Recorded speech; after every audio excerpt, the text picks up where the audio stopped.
I started working in the puppet theater when I was 10 years old.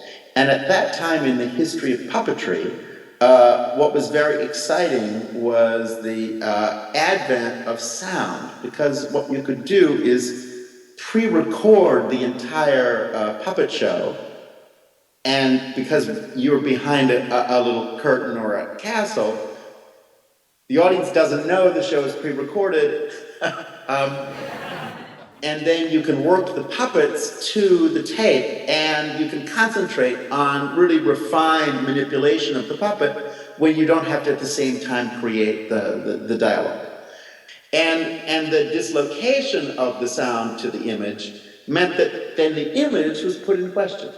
And we suddenly begin to realize that what you look at is the world of appearances. And there's something beneath, deeper than a world of appearances. Now, we know this from, a beautiful tradition of the Greek theater. As you know, the Greek theater was primarily a sound instrument, right? The amphitheaters remain these astounding acoustical marvels in which it's carving a giant ear into the side of a mountain and putting 5,000 people, situating them in this ear that you've made out of stone and flesh. And those 5,000 people are, through acoustical engineering, able to hear with perfect clarity the sound of one person. We live in a period where architecture is totally focused on visuals. And of course, so many of the great sacred structures are sound devices. And the Greek amphitheater was about deep listening. It was about democracy, is about your ability to listen, to hear a voice you wouldn't otherwise hear. And democracy becomes about how do you listen, not just how do you speak. Greek democracy was, let's face it, a little bit challenged, but was a beautiful moment before it was totally unraveled by money.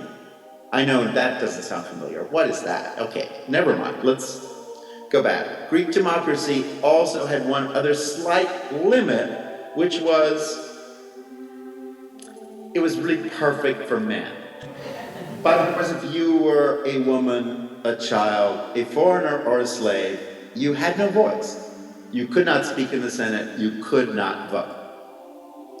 Now, what's interesting about the Greek theater is the city council would pay for your ticket if you couldn't afford it.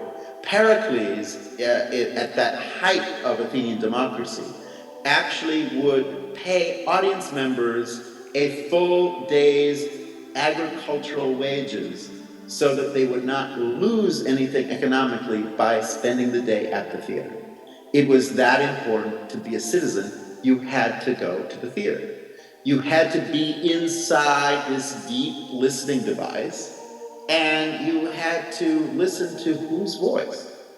What's pretty interesting is the name of every surviving Greek play is the name of a woman, a child, a slave, or a foreigner. The Greek theater was a listening device that enabled you to hear a set of voices that were otherwise not acknowledged and otherwise had no power.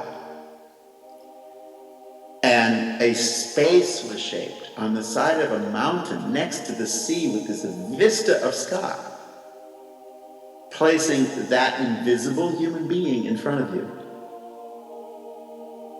and saying, please listen. Please listen to this invisible person.